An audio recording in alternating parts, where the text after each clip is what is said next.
বাংলাদেশে গণতন্ত্রকে হত্যা করে একত্ব প্রতিষ্ঠা করেছে এবং তার বিরুদ্ধে এই ছাত্র জনতা দেশনেত্রী বেগম খালেদা জিয়ার 9 বছরের আপোষহীন আন্দোলন এর মাধ্যমে এই দিনে এরশাদের পতন হয়েছে এবং এই দেশ পুনরায় গণতন্ত্র ফিরে পেয়েছে। কেন এই আন্দোলন করতে হয়েছে?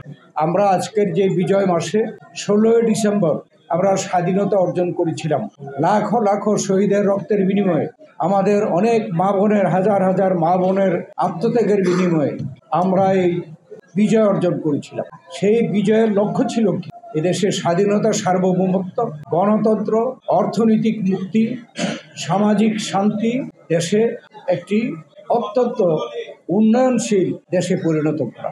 সেই কাজ স্বাধীনতার পরপর দুর্ভাগ্যজনক হলেও সত্যি যে সেই কাজ 3.5 বছরে প্রমাণিত হয়েছিল যে মুক্তিযুদ্ধ যেই চেতনা নিয়ে আমরা করেছিলাম এবং সফল হয়েছিলাম, 3.5 বছরে সেই চেতনাকে ধ্বংস করে দিয়ে গণতন্ত্র, সেই গণতন্ত্র সেই 3.5 বছরে হত্যা হয়েছিল। দেশে বাকশাল প্রতিষ্ঠা হয়েছিল, একদলীয় শাসন ব্যবস্থা, সংবাদপত্রের স্বাধীনতা আমরা হারিয়েছিলাম।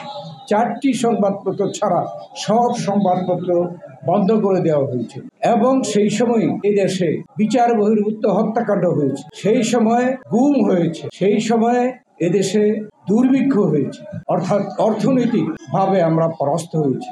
তার জন্যই কিন্তু দেশে একটা পরিবর্তন এসেছিল। সেই পরিবর্তনের পরে সাময়িকভাবে আওয়ামী লীগের পক্ষ থেকে একটি পরিবর্তন এসেছিল।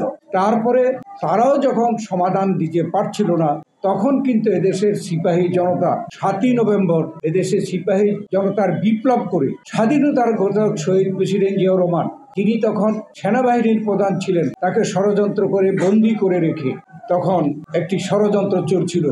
সেখানে সিপাহী জনতা বিপ্লব সাধন করে জিয়াউর রহমানকে বসিয়েছিলেন এবং জিয়াউর রহমান এদেশে সেই বাকশালের অবস্থা থেকে দেশকে উদ্ধার করে বহুদলীয় গণতন্ত্র প্রতিষ্ঠা করেছিলেন।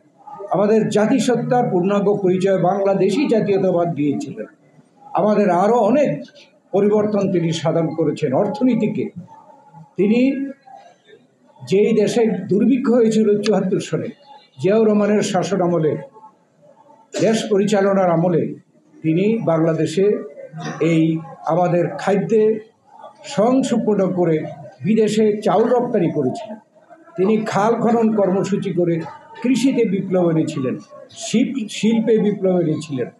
তিনি আমাদের আজকের বাংলাদেশ যে কয়েকটি খুঁটির উপরে দাঁড়িয়ে আছে, সেই খুঁটির মধ্যে উল্লেখযোগ্য দুটি, যেমন রেমিটেন্স।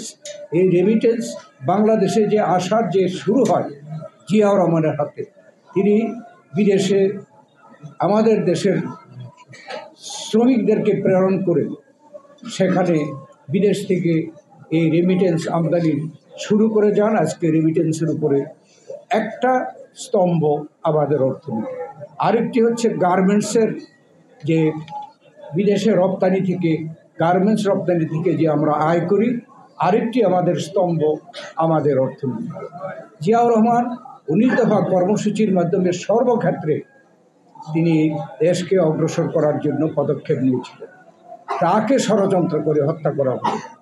তারপরে এদেশে আবার গণতন্ত্র হত্যা হলো হোসেন মাহমুদের সাথে।